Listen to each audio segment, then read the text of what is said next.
Hai para pecandu horor, apa kabar kalian semua? Semoga kalian sehat selalu. Kembali lagi dengan saya Gelar Evangga tentunya, yang akan memberikan obat horor untuk kalian para pecandu horor di setiap harinya. Sebelum kita masuk ke ceritanya, pastikan kalian klik tombol like, komen, subscribe, dan nyalakan lonceng notifikasinya agar kalian tidak ketinggalan obat horor berikutnya. Supaya konten ini terus berkembang dan selalu memberikan obat horor buat kalian semua. Apakah sudah? Untuk kalian yang memiliki cerita horor atau pengalaman-pengalaman horor yang dialami oleh orang di sekeliling kalian, kirim cerita di email obathoror@gmail.com atau kalian bisa kirim di Instagram saya @galangrevangga. Oke, tanpa panjang lebar, kita masuk ke ceritanya. Selamat mendengarkan. Persiapkan diri kalian untuk mengkonsumsi obat horor. Halo para pecandu horor, obat horor kali ini berjudul Catatan Seorang Part 2. Misteri Toilet Wanita di Lantai 7 by Ayano Koji. Untuk kalian yang belum nonton part 1, kalian bisa tonton di link di atas atau bisa kalian cek di deskripsi di bawah. Untuk sekalian, kita mulai ceritanya. Selamat mendengarkan. 4 September 2010. Halo friend, aku bakal cerita hal yang kemarin terjadi sama aku. Jangan takut buat teman-teman, karena aku sudah cukup takut untuk mengingat-ingat hal ini. Jadi, tolong semangatin aku ya. Oke. Cerita ini bermulai waktu aku bersama Cindy sedang ada di toilet di lantai 7 kampus kemarin siang setelah pulang kuliah. Pak Zainul mengingatkan aku untuk memarahi Cindy karena dia meninggalkan aku sendirian di toilet itu. Kau dengar?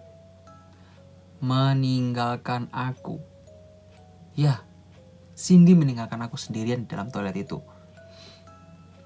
Berkat dia, aku melihat sesuatu yang benar-benar tidak aku inginkan sebelumnya.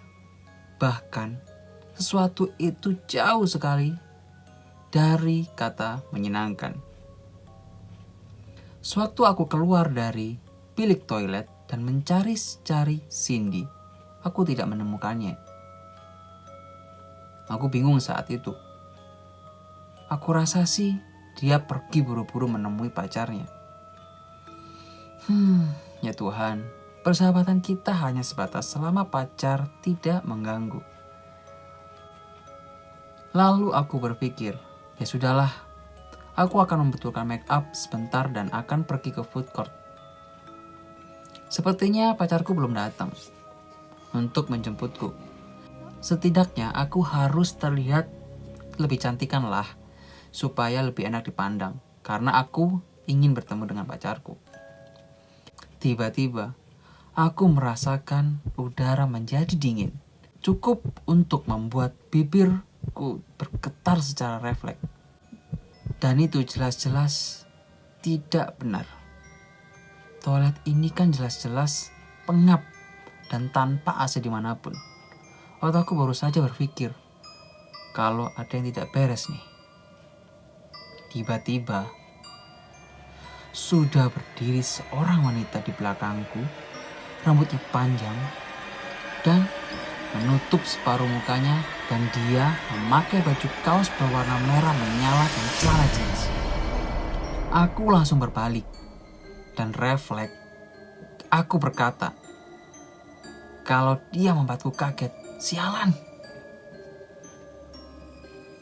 Dan hal berikutnya yang terjadi membuatku hampir saja ngompol di situ. Padahal waktu itu saya benar-benar sudah buang air dan entah kenapa rasa ingin ngompol itu timbul lagi.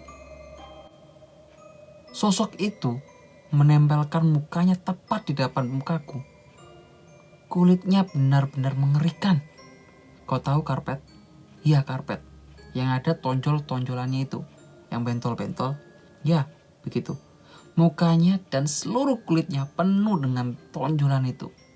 Dan warna kulitnya sangat pucat, seperti warna krem kekuningan. Dan yang paling mengerikan dari semua hal adalah pola matanya.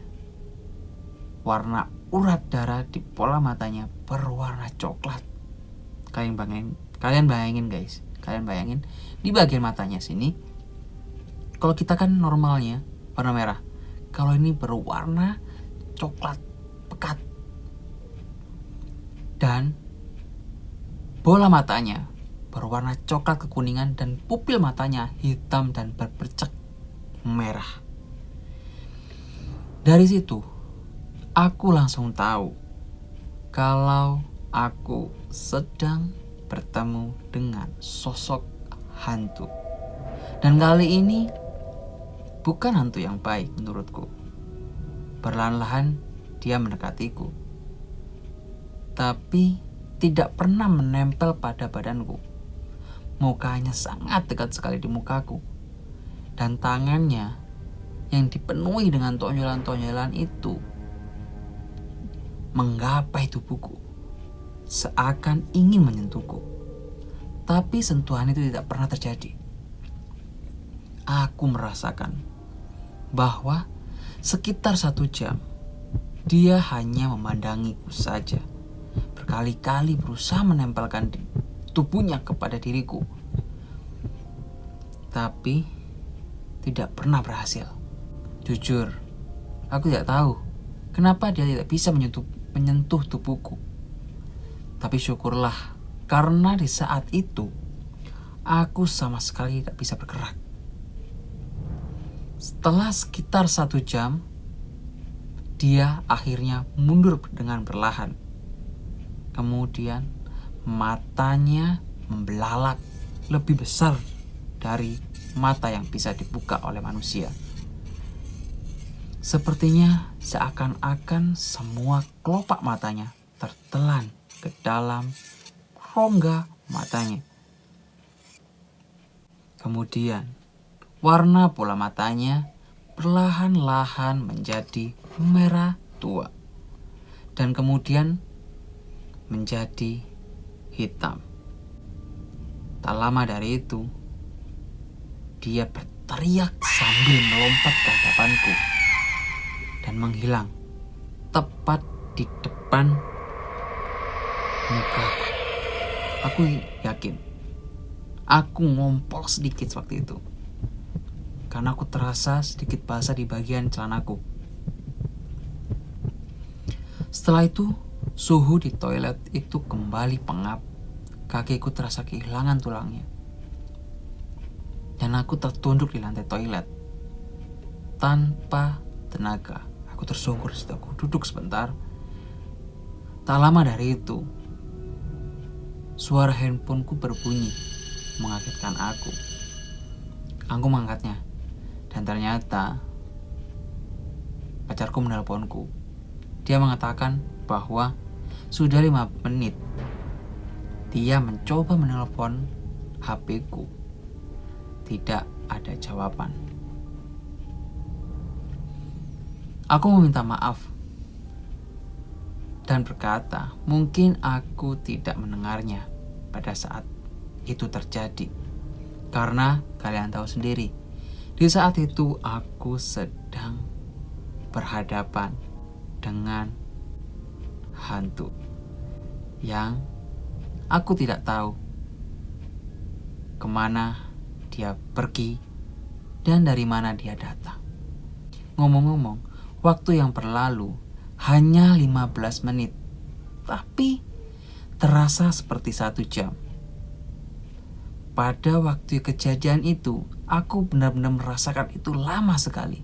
Tapi kenyataannya itu sebentar banget. Jadi lain kali aku akan lebih berhati-hati lagi agar tidak lagi masuk di toilet lantai 7 sendirian. Nah, itu tadi adalah cerita part 2 horor dari catatan seorang yang bisa melihat mereka dengan judul Misteri Toilet Wanita di Lantai 7. Untuk part 3 akan kita lanjutkan di next video. Agar kalian tidak ketinggalan lanjutan cerita horor berikutnya, klik tombol like, subscribe, dan tombol loncengnya. Salam horor, dan sampai jumpa di next video.